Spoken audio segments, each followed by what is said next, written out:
요새 애가 왜 이러지? 카톡도 느리고 애정 표현도 안 하고 지금 얘가 나랑 헤어지려는 건가? 연애를 오래 하다 보면 한 번씩 상대가 나한테 평소와는 조금 다른 온도가 미적지근한 태도를 보여줄 때가 있습니다. 권태기일 수도 있고 상대가 나한테 애정이 안 느껴지는 시기라 헤어짐을 생각하고 있는 것일 수도 있죠. 그런데 많은 커플들이 이런 권태로움을 이겨내는 커플들이 있고 헤어져 버리는 커플들도 있습니다. 어떤 차이들이 있는 걸까요? 관계가 미적지근해도 이겨낼 수 있는 그 노하우 오늘 알려드리겠습니다.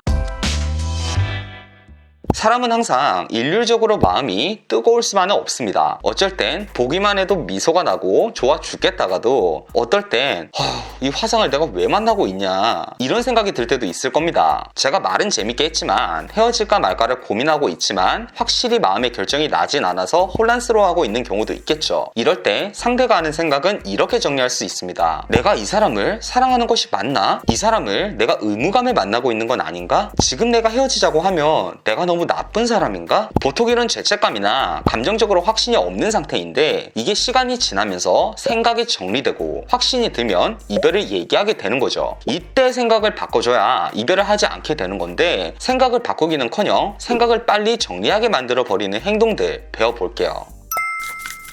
첫 번째, 감정이 식었을 때 그걸 두고 보지 못한다. 자기야 사랑해? 넌 왜 나한테 사랑한다고 안 해? 나 서운해. 일요일에 데이트하고 같이 있을까?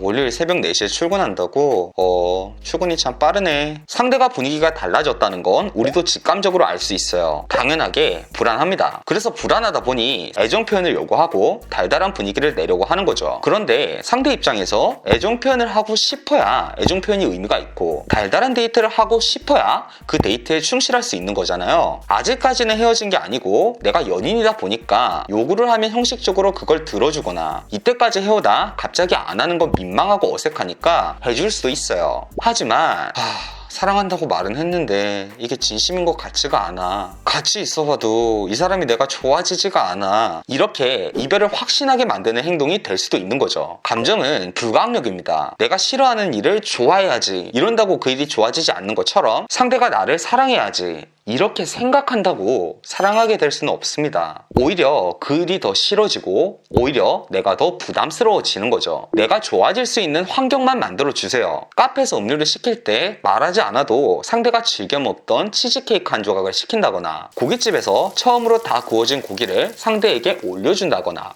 나는 먹지 않지만 상대는 좋아하는 계란찜을 당연한 듯이 시킨다거나 이렇게 오랫동안 함께한 사람이기에 알 수 있는 정보를 활용해서 지난 우리 시간의 가치를 다시 실감시켜 주는 겁니다. 말은 누구나 달콤하게 할 수 있지만 이런 행동들은 아무나 할 수 있는 것이 아니잖아요. 두 번째, 선택을 빠르게 하려고 한다. 요새 애정 표현도 없고 스킨십도 없고 왜 그래? 너 요새 좀 이상해. 이렇게 내가 불안해하는 상대의 행동을 콕 집어서 직접적으로 대화를 하려고 합니다. 그런데 이런 혼란스러운 상황에서 상대가 관계에 대해서 좋은 쪽으로 생각하는 비중이 클까요? 안 좋은 쪽으로 생각하는 비중이 클까요? 안 좋은 쪽으로 생각하고 있는 비중이 크잖아요. 우리가 차를 사려 하는데 뉴스에서 그 차 모델에 결함이 있다는 소식을 봤어요. 그런데 우리한테 차를 파려는 딜러가 우리한테 계속 결정을 보챕니다. 그럼 우리 그 차를 과연 살까요? 아니면 사지 않을까요? 연애도 마찬가지입니다.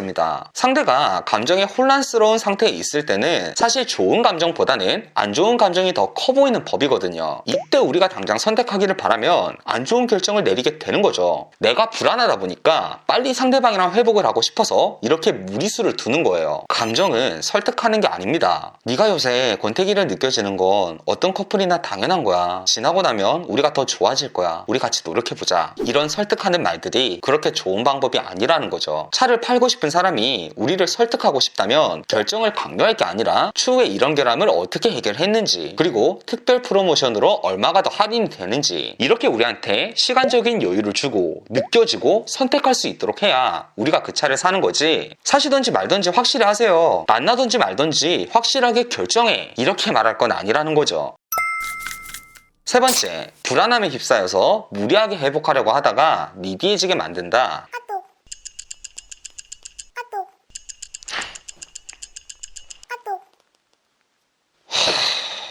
불안하다 보니까 연락의 빈도에 집착하게 되는 거예요. 그런데 우리가 평소에도 이랬는지 생각해보면 이 정도는 아니거든요. 평소에도 이렇게 연락을 했을 수도 있지만 이렇게 답이 없는데도 이렇게 연락하지는 않았을 겁니다. 객관적으로 볼 때도 이런 연락을 내가 불안해하고 있다는 게 보이죠. 이런 게 상대도 내가 지금 뭔가 관계에서 불안함을 느끼고 문제가 생겼다는 걸 알고 있다는 신호가 되는 거예요.